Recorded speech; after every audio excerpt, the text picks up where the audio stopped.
Olá pessoal, boa noite, saudade de todo mundo, saudade de vocês. Hoje a nossa aula no discipulado é sobre salvação e eu queria pedir a vocês a reverência sobre esse tema, porque é um tema que fala diretamente do nosso Jesus. E antes de a gente entrar no tema, eu queria inspirar vocês um pouco. Falar que a salvação é uma palavra de profundo significado, profundo, infinito alcance. E por isso eu quero requisitar a reverência de vocês ao ouvir essa aula, pois esse tema envolve o amor de Deus e a morte do seu Filho único e a ação do Espírito Santo. A falta de reverência e o entendimento raso sobre a salvação são a causa de uma vida espiritual descuidada e negligente, e da falta de amor ardente e total por Jesus e a busca constante da sua comunhão também. Tá? Quem não tem reverência, quem não entende salvação, não vai conseguir ter um amor ardente por Jesus, porque não entendeu bem o que foi feito por ele. Não entende a totalidade da salvação, do que foi revelado para nós. E por outro lado, todos os grandes ganhadores de almas foram pessoas de oração intensa, e todos os grandes avivamentos foram precedidos e acompanhados por trabalho árduo de oração, joelho dobrado, perseverança e determinação no humilde quartinho de oração.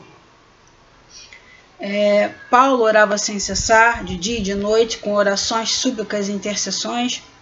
O batismo no Espírito Santo, aquelas 3.000 conversões, num só dia, foram precedidos de 10 dias de oração e adoração, e mesmo depois eles continuaram orando, até que no outro dia 5.000 pessoas se converteram, inclusive muitos sacerdotes se converteram, passavam a obedecer à fé, conforme está relatado em Atos 24:6. Lutero orava 3 horas por dia e quebrou o jugo opressor de séculos, libertando nações inteiras, bênção que chegou até nós. E John Knox passava noites de oração e clamava a Deus, dizendo: dá-me a Escócia, senão eu morro. Ele estava orando por salvação. Lutero orou por salvação. E no caso de John Knox, Deus deu a Escócia para John Knox. Richard Baxter orava em seu quarto na Inglaterra no século XVII e colocou em movimento ondas de salvação pelo país. E John Wesley passava metade da noite ou a noite inteira em oração. Os relatos do avivamento da época de John Wesley só são superados pelo livro de Atos. Se você pegar a biografia de John Wesley, a parte do avivamento ali é fantástico. E ele resgatou a Inglaterra do paganismo e trouxe um avivamento de paixão pura e agressiva por Deus. A gente acha que Deus é essa coisa fofinha, né? Avivamento é fofinho, não é fofinho. O reino de Deus é tomado por violência. Avivamento envolve uma dimensão de agressividade, porque não tem como você se posicionar contra o pecado suavemente. Não tem como você amar a Deus e não odiar o pecado. Então não tem como ser equilibrado, não tem como ser razoável. E John Livingstone, na Escócia também, foi designado a pregar numa igreja muito grande na época dele, e ele se sentiu totalmente debilitado, totalmente incapaz, e ele tinha consciência total disso, e ele passou a noite chorando, não pelas pessoas, mas pela fraqueza e incapacidade de prestar um serviço a Deus, e aquilo deixou ele mal, agoniado. Ele passou a noite inteira em oração. E no dia seguinte, quando pregou, sua pregação resultou na conversão de 500 pessoas. Charles Finney orava até que comunidades inteiras fossem conquistadas pelo poder do Espírito Santo de Deus. Certa época ele ficou tão esgotado pela intensidade da oração, do seu trabalho ministerial, que seus amigos mandaram ele viajar para o mar Mediterrâneo. Ele foi viajar, foi de barco, ótimo, ele ficou mais tempo para orar. Só que ele foi tomado de uma agonia ainda maior, né?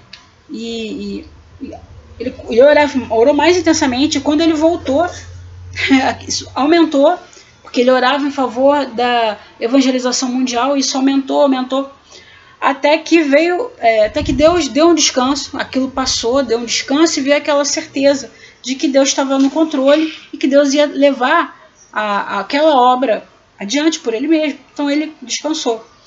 E aí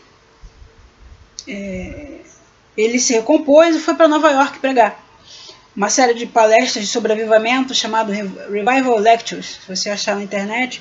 E essas palestras foram publicadas e distribuídas nos Estados Unidos e em outros países, resultando em avivamento por onde esses textos passaram.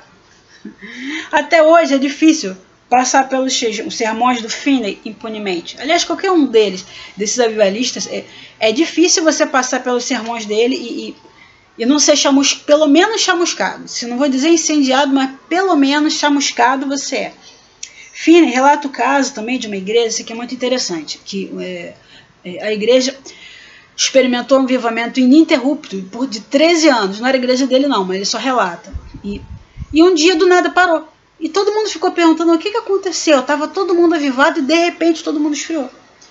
E aí todo mundo ficou perguntando a Deus e tal. Aí nisso levanta um senhorzinho lá, um homem da igreja, chorando. E ele falou que ele estava orando para que Deus fosse glorificado na igreja. E desde que ele começou a orar, ele orava todo sábado, a parte de meia-noite em diante. Não, a parte da noite até meia-noite.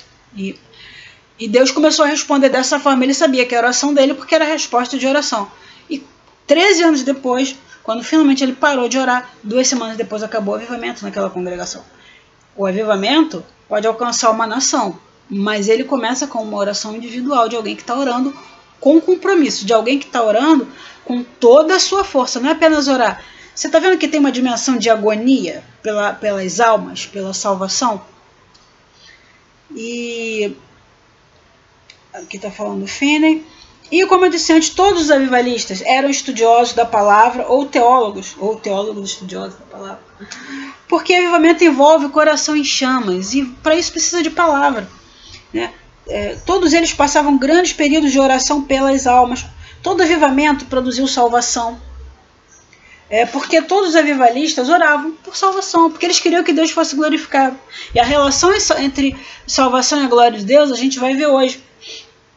E como eu sei que eles oravam por salvação? Pelos relatos, pelas palavras dos avivalistas, e porque a Bíblia fala, buscais e achareis, pedir e dar-se-vos-á, né? Se você pede, um filho pede pão, o pai não vai dar escorpião, mas se o filho pede a glória de Deus ou salvação de almas, Deus vai dar a glória dele ou a salvação de almas, compartilhar, né?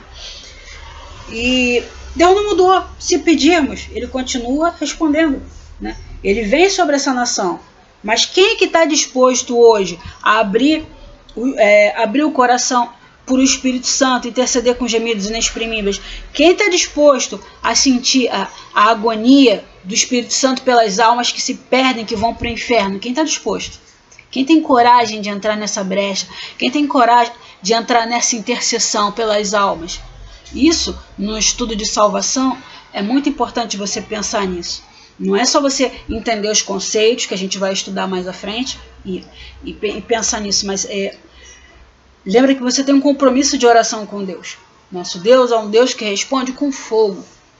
É um Deus que responde com transformação. E a gente tem que pensar nisso quando a gente está pensando em salvação, em estudar a palavra. Há consequências. Tudo que você faz ao Senhor tem consequências, porque Deus responde. Então, vou dar o spoiler da apostila e a gente vai começar o estudo. O estudo na apostila, hoje, ele fala sobre salvação e em 5 pontos. O primeiro, Jesus veio para destruir as obras do diabo. Segunda, o sangue de Jesus tem poder contra o pecado e contra o diabo. Terceira, o sangue de Jesus permite que o homem tenha acesso ao Pai. Quarta, o sangue de Jesus dá vitória contra o mal. E a quinta, o seu nome está escrito no livro da vida do Cordeiro. Esses são os 5 tópicos da apostila. Mas antes de falar da apostila, que é o papel de Jesus na salvação, que é o que está na apostila, eu quero falar sobre objetivos, causa e natureza da salvação. Isso não está na apostila. Mas você está aqui, você vai estar gravado, você pode ler se não entender, né? Você pode voltar, ouvir de novo e a gente vai ter o WhatsApp para você botar lá o que tiver dúvida, a gente vai conversando, escreve no WhatsApp. bota no chat para todo mundo ver, que se de repente a sua dúvida é a dúvida de alguém, e aí eu vou tirando a dúvida lá, tá bom? Alguma sugestão, né? Também pode falar que eu coloco lá na próxima aula, alguma outra aula, a gente organiza e coloca para tirar a dúvida. É legal também saber o que vocês querem saber. A gente tem um cronograma, mas vão falando o que vocês gostariam de aprender, porque a gente vai seguindo a apostila e de repente dá para inserir o que você gostaria de aprender dentro daquilo ali já sem a gente perder um cronograma e sem você ficar esperando um outro momento de estudo, tá bom? Um vídeo é muito legal que dá tempo de você ouvir, se você só quiser ouvir como um podcast, dá tempo de assistir, você tem o seu tempo, né? Isso é bem legal também. Então vamos lá, no nosso estudo a gente vai falar sobre o objetivo, causa e natureza da salvação. Então, desde o início, Deus criou a terra e tal, Deus requer obediência. Obediência é abençoada, né? Porque ela glorifica a Deus. E Deus fala isso de forma clara, né, explícita nas Escrituras. E essa obediência glorifica a Deus, por isso ela é abençoada. E o pecado em nada glorifica a Deus, por isso é amaldiçoado.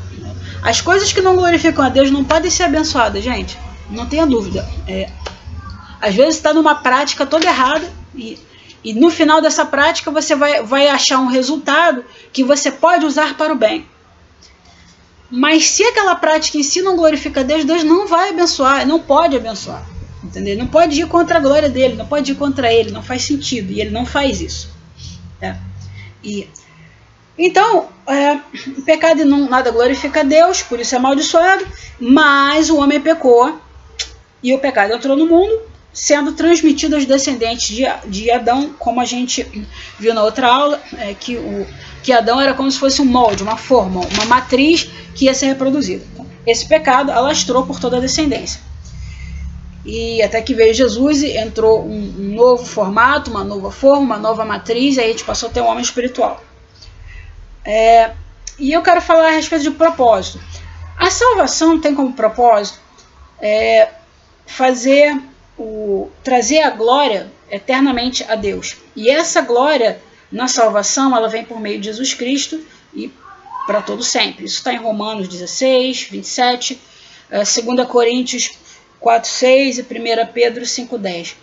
Romanos 16, 27, eu vou ler aqui. Ao único Deus sábio seja dada a glória por Jesus Cristo para todo sempre. Amém. Quando você lê o texto, se você lê meio rapidamente, parece que é um final de frase, tipo, tchau pessoal, valeu, tô acabando a carta, né? Parece uma coisa meio assim, mas é uma bruta de uma declaração teológica. Ele está falando, ao único Deus sábio seja dada a glória de Jesus Cristo para todo sempre. Amém. Seja dada a glória em todas as coisas, inclusive da salvação. E 2 Coríntios 4, 6 diz assim, porque Deus, que disse que das trevas resplandecesse a luz, é quem resplandeceu em vossos corações para a iluminação do conhecimento da glória de Deus na face de Jesus Cristo. Ou seja, das trevas para a luz, salvação. Da perdição para a luz de Deus, a salvação nos nossos corações. Né? Para a iluminação do conhecimento da glória de Deus, ou seja, o caminho, a verdade e a vida é Jesus. Então, esse é o propósito da salvação. O propósito é trazer a glória para Deus eternamente. Na outra aula, a gente viu que a glória de Deus, a gente pensa, eu aprendi assim, que a glória de Deus era um fogo azul no deserto. Tá, segundo a tradição dos judeus, havia a presença de Deus, aquele fogo lá que descia, tudo bem, mas no Novo Testamento, a glória de Deus está em você. A glória de Cristo em nós, a esperança da glória. A presença manifesta de Deus não é externa, a presença manifesta de Deus é interna, é em nós. Então, glória de Deus é a manifestação perfeita de Deus em nós, entendeu? Glória de Deus, pessoas. A glória de Deus, o que é a glória de Deus? É a família de Deus. Família de Deus. Muita gente vai ficar decepcionado quando chegar na eternidade, talvez. Oh, glória de Deus, o que é a glória de Deus? Ué, eu achei que era uma outra coisa. Não, a glória de Deus são os crentes. Aquela hora, Isaías 6, quando os anjos viram santo, santo, santo é o Senhor dos exércitos, toda a terra está cheia de sua glória. O que eles viram? Eles viram a terra cheia de crentes, todo mundo convertido, manifestando Deus, todo mundo 100% igual a Jesus. E os anjos se admiraram daquilo. Não foi nada tão mega sobrenatural, assim, impossível. Não foi metafísico, foi a terra cheia de crente. terra lotada de crente, só crente. É isso que eles viram. Mas o inferno vencido, né? A glória do Cristo, pô, é demais. Então, vamos agora para a fase da salvação. Cada fase da salvação exalta Cristo. Desde a eleição, ao momento que Deus escolheu, né, quem nos escolheu para a salvação, até a fase da santificação, que é posterior. E Cristo é a semente incorruptível pela qual os salvos, né, são gerados de novo. Então, o caminho sem o qual ninguém vai a Deus é Cristo. A verdade em qual o pecador tem que ser salvo é Cristo. Nós devemos ser transformados à imagem de quem? De Cristo. Somos conservados, a gente às vezes esquece do fator conservar, né, de ser conservado. Somos conservados por quem? Por Cristo.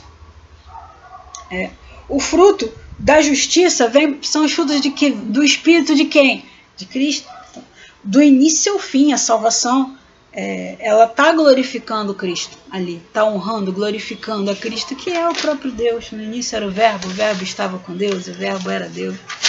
Mas é legal a gente ver essas fases todas, a gente tem isso arrumadinho na cabeça, para não cometer uma série de erros que é comum. Na igreja o pessoal está lá pregando, falando, é comum errar, porque não está com tudo arrumadinho na mente, e às vezes isso pode gerar um tropeço mais lá na frente, tá? Então agora vamos aos objetivos da salvação. A salvação é um plano divino que atende aos propósitos divinos. Os objetivos da salvação são centrados, focados em Deus e não no homem. E é aí que pega. Lembra, porque dele, por ele, para ele, e por ele são todas as coisas, a ele a glória para todos sempre, amém. Lembra? Tem até um louvor, né, com isso, ou vários. Então, muitos cristãos erram nisso aí, erram sobre o propósito da salvação. Se eu perguntar por aí qual o objetivo da salvação, uns vão responder as bênçãos recebidas, outros vão dizer o livramento da condenação do inferno, ou vencer Satanás, ou as moradas celestiais, as ruas de ouro. Tudo isso é magnífico, indispensável. Tudo isso é fantástico, mas esses itens são resultados da salvação e não a causa da salvação. Entendeu? A causa ou objetivo da salvação. Vou explicar por quê. Deus não divide a glória dele com ninguém. A salvação é dele, por meio dele, para ele, para ele. Se a ênfase da salvação, dos objetivos, tivesse no homem, Deus estaria dividindo a glória dele com o homem, mas não é. A ênfase não é a glória de Deus, que embora esse seja um entendimento comum por aí, o pessoal entende de maneira equivocada. O propósito de salvação é a glória de Deus, é a família bendita do Pai. Você ser salvo para quê? Para que a glória de Deus se manifeste na sua vida. Então, para que a glória de Deus seja manifesta no mundo através de você. Então, você está entendendo que tem um equívoco em relação a foco? É para Deus, por Deus. Ele quer ser glorificado. Como é que ele quer a presença dele manifesta?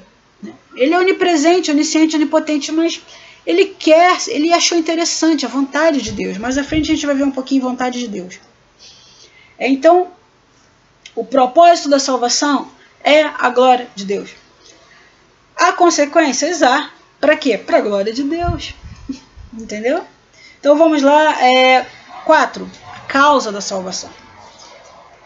A salvação começa antes da fundação do mundo. Logo, não havia nenhuma presença humana porque o homem não havia sido criado. O que tem no início? No início era o Verbo e o Verbo estava com Deus. Deus é a causa da salvação. É a vontade dele que motiva suas ações. Você vai ver isso em Efésios 1:11. Então é a vontade divina que motiva as ações de Deus. Ele acha bom, ele tem vontade, ele faz. Então, o amor e a graça de Deus fazem parte de Deus, mas eles não são a causa da salvação. Elas estão embutidas no processo, né? Como talvez a graça é um veículo, mas a causa é a vontade. Deus quis e assim foi. E o amor e a graça de Deus fazem parte de Deus, mas não são a causa. A origem de qualquer coisa é a vontade soberana de Deus. Se ele existe antes de todas as coisas, sua vontade também existe. antes de tudo. Então, tudo é pensado, planejado, determinado. Se tinha uma pedra no meio do caminho, ele planejou. Tinha uma árvore do conhecimento no meio do caminho? Tinha, ele pensou, ele planejou. Tem um porquê, talvez você não entenda, talvez você não concorde, mas o fato é que ele, na sua infinita sabedoria, bondade e justiça e amor, ele pensou, e ele planejou, e ele achou que aquilo era bom, e assim ele fez. Então, a causa da salvação é a vontade. Você é salvo por quê? Porque Deus quis. Isso é bom para você nunca sair por aí pregando, e quando você pregar, um monte de almas se converterem, glória a Deus, mas você nunca tentar achar que foi você que fez. Eu preguei 10 mil almas se converteram, 5 pessoas se converteram, 1000 pessoas se converteram. Isso não tem nada a ver com você, não é sobre você. Não é sobre você. É sobre a vontade de Deus, o amor de Deus, a graça de Deus, e a causa é a vontade de Deus. E 5. A natureza da salvação. A salvação existe por necessidade. Para começar, houve a quebra da lei, a iniquidade e a existência de Deus que deu a lei. Se Deus não tivesse dado a lei, a gente não teria pecado, certo? Em direito, a gente fala que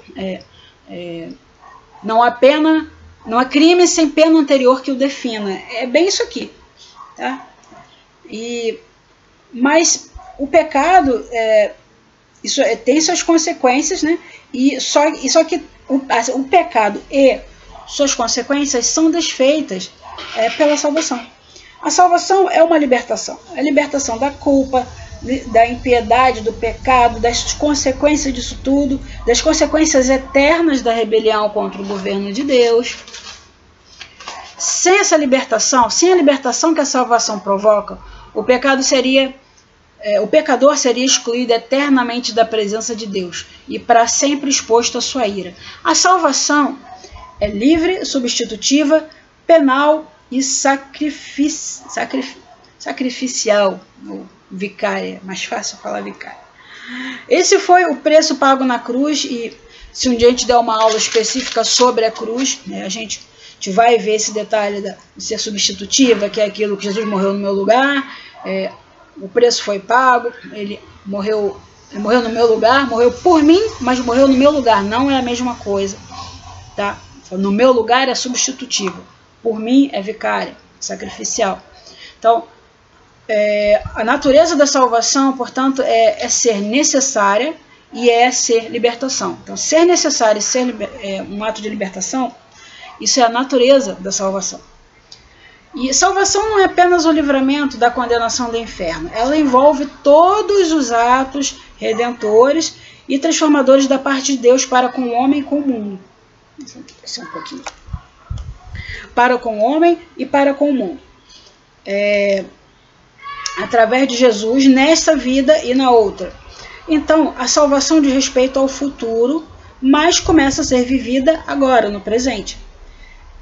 A salvação, ela é resultado da redenção efetuada por Jesus. A redenção foi o meio que Deus providenciou para livrar o homem dos seus pecados. Isso você tem que ter muito arrumadinho na sua mente, tem que ter muito pensadinho, muito organizado.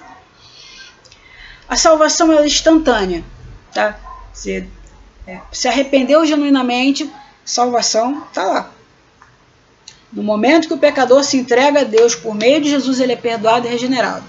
Em seguida, ele tem que viver a vida dele. Aí entra o processo de santificação, que é o processo que vai acontecer, é uma outra fase da salvação que vai acontecer ao longo da sua vida até o seu último dia. Então, na prática, a salvação é parar de fazer queda de braço com Deus, é parar de resistir, é parar de se achar o máximo, parar de se achar bonzinho. Não, eu sou uma pessoa boa, eu vou para o céu porque eu sou boa. E a Bíblia não fala que autossuficiência garante comunhão com Deus. A autossuficiência de ninguém garante comunhão com Deus. Ninguém é bom o suficiente para não precisar de Jesus. Você pode ter atos bondosos e altruístas 24 horas por dia. Se você não olhar para a cruz, entender, eu preciso da cruz. Sem essa cruz, sem a obra de Jesus, sem o sangue de Jesus, eu estou frito, eu vou para o inferno com todas as minhas boas obras. Eu vou para o inferno cheio de bagagem. Eu vou chegar lá, demônio, diabo, tô cheio de boas obras aqui. Vai chegar lá cheio de boas obras. Então, salvação é você entender, Senhor, a quem eu tenho eu no céu além de ti. Eu não tenho outro além de ti. A salvação é isso, é parar de brigar com Deus. É desistir de viver pela lei, né? Pelas ordenanças, de fazer as coisas certas, né? Da lei de Moisés, é parar de largar de mão essa autossuficiência e se agarrar na cruz como a única e suficiente esperança. E é quando você entende, olha, não tenho nada além de ti, Senhor. Salmo 16, quando fala, não tenho nada além de ti, não tenho outro bem além de ti. Não é sobre bens materiais, não é sobre posse de bens materiais. Né? É o entendimento que não tem nada nesse mundo que garanta a salvação, não tem nenhum bem com que ele possa comprar a salvação, embora seja o Antigo Testamento. Não tem nada nesse mundo com que se compra a presença de Deus. Não há nenhum bem pelo qual se compra a presença de Deus. Em contexto do Novo Testamento, não tem nenhum bem que vai te dar fiança do inferno, querido. Não tem nenhum bem ali. Só o sangue de Jesus, só a cruz pode te salvar. A obra de Jesus, só esse é o único caminho. Então, é sobre redenção. Agora vamos para a apostila. Tá? A apostila, que a gente vai falar das consequências ou efeitos da salvação. A apostila, ela fala assim, na primeira página, que ela fala 5 provas de que você está salvo. Na verdade, esse enunciado está equivocado, tá? Você coloca 5, você pode colocar 5 efeitos da salvação ou 5 consequências da salvação. A gente depois vai fazer uma outra aula sobre essas provas, com 5 provas de que você está salvo. Mas aqui, na apostila, você pode riscar o enunciado e bota 5 consequências ou efeitos da salvação. Tá? Então, primeiro, Jesus é o único que pode salvar o homem dos seus pecados. Salvação significa redenção do corpo, mas também da comunhão. Salvação significa redenção do corpo, mantendo a comunhão com Deus, que havia sido destruída pelo pecado. Tá descarregando meu celular, pessoal. Talvez eu não leia até o final, hein? Salvação messiânica é o seguinte: os milagres de cura que Jesus realizou, eles apontam para a salvação messiânica, tá? E ele reivindica isso. Quando os discípulos de João vão falar com ele, você é o Messias que havia de vir? Ele fala, olha, cegos vêm, coxos andam, os leprosos são limpos, os surdos ouvem, os mortos são ressuscitados e aos pobres é anunciado o evangelho. Ele não respondeu, eu sou o Messias. Ele respondeu isso aqui. Ou seja, esses milagres, os cegos enxergando, o coxo andando, o leproso sendo curado, surdo ouvindo, tudo isso aqui era sinal messiânico, eram sinais, porque haviam promessas sobre essas coisas, e ele está cumprindo sinais messiânicos, e ele fala isso aqui. E aí, acho que vai descarregar meu celular. Jesus veio para destruir as obras do diabo, está aqui na apostila. Existem religiões que falam muito de Jesus, mas não se referem ao verdadeiro Deus, Jesus, o Filho de Deus revelado nas Escrituras. Para essas religiões, Jesus é apenas um espírito adiantado que evoluiu através de encarnações. Para os cristãos, Jesus é o Filho de Deus, que veio a essa terra para nos redimir de volta para Deus. Uma das obras que Jesus fez na terra foi destruir as obras de Satanás, ou seja, recuperar o dano que o diabo causou ao homem. A obra de Jesus trouxe salvação no reino natural e espiritual. Deus ungiu Jesus de Nazaré com o Espírito Santo e poder, o qual andou por toda parte, fazendo bem e curando a todos os oprimidos do diabo. Todos oprimidos pelo diabo, porque Deus era com eles. Está em Atos 10, 38. A parte, o B, aqui, página 25 ainda. Jesus é o único meio para se chegar a Deus. Nós falamos isso. Peraí. Página 26. Eu vou lendo os tópicos, tá, pessoal? Vocês leem os versículos. Deus, em seu amor, enviou seu Filho a essa terra para salvar o ser humano. Deus amou o mundo de tal maneira que deu seu Filho unigênito para que todo aquele que nele crê não pereça, mas tenha vida eterna. João 3,16. O segundo tópico. O sangue de Jesus tem poder contra o pecado e contra o diabo. Aí vem a libertação do pecado e das maldições. O sangue de Jesus resgatou o homem da maldição do pecado, nós falamos sobre isso. e nos trouxe de volta para Deus, ou seja, restaurou a comunhão. Foi o seu sangue derramado na cruz que trouxe salvação e aproximou o homem de Deus e pôde socorrê-lo enquanto vive aqui na terra. 2. A salvação foi adquirida a preço de sangue. O homem pode usar todo o ouro e prata do mundo e o preço não dará para comprar a salvação. Apenas o sangue de Jesus derramado na cruz pode fazer isso. O homem foi comprado para Deus por meio do sangue de Cristo. Agora, página 27. O sangue dos animais mortos não produz salvação. Até hoje se faz sacrifício com animais, mas isso não produz salvação em outras religiões, né? A morte de Cristo, uma única vez, é suficiente para salvar a pessoa de seus pecados. No tempo do Antigo Testamento, uma pessoa precisava fazer sacrifícios a Deus com animais que eram queimados no altar constantemente. Mas Jesus Cristo se tornou esse sacrifício, morrendo ele mesmo uma única vez para salvar o homem, porque era o sacrifício perfeito, não havendo mais necessidade de sacrifício de animais e de oferendas como fazem nessas religiões. 3. A Bíblia apresenta Jesus como Cordeiro de Deus que tira o pecado dos homens. No passado, os homens e mulheres precisavam matar animais para serem aceitos por Deus.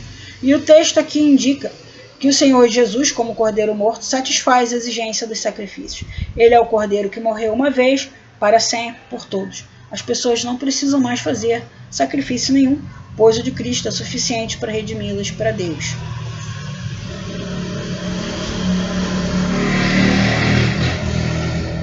Vamos ao 3.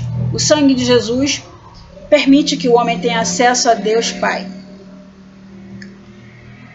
O sangue de Jesus não somente liberta o homem dos seus pecados, mas também lhe dá acesso a Deus o Pai. Então, agora, as pessoas têm acesso a Deus, comunhão com Deus, liberdade à presença de Deus, pelo sangue de Jesus. E na hora do culto, quando tem aquela comunhão, aquela presença maravilhosa de Deus, a gente pensa, uau, que louvor maravilhoso, que música maravilhosa.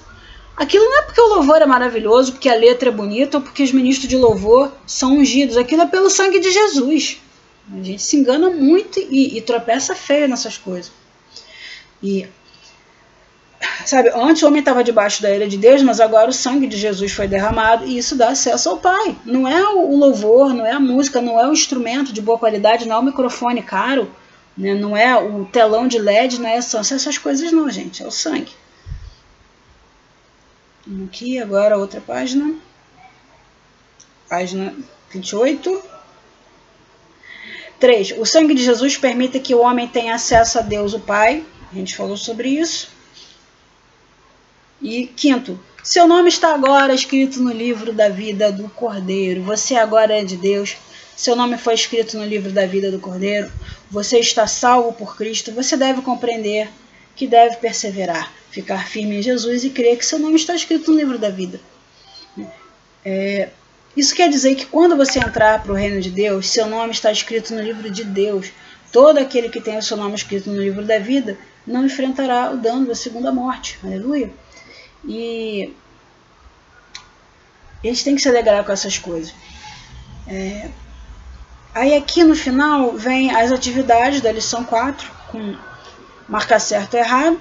Vocês podem responder no WhatsApp. Jesus Cristo é o único que pode salvar o homem dos seus pecados. Certo ou errado?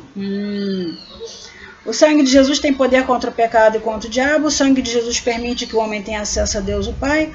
O sangue de Jesus nos dá vitória contra o mal. Os que têm o nome no livro de Deus irão adorar a besta no tempo do fim. Credo! Eu acho que nem precisa responder, mas comentem, tá bom? Queridos, grande abraço a vocês. A gente já está com 33 minutos. Eu pulei algumas coisas para a gente não precisar repetir. A apostila fica como fixação, como leitura para fixação. Não tinha necessidade de ler, porque eu já falei de outras formas, tá bom? Grande abraço para vocês, graça e paz. Beijo, saudade. A Kim tá mandando beijo, a André tá mandando beijo. Eu também. Isso aí foi o André mandando beijo. Tchau, queridos. Pai.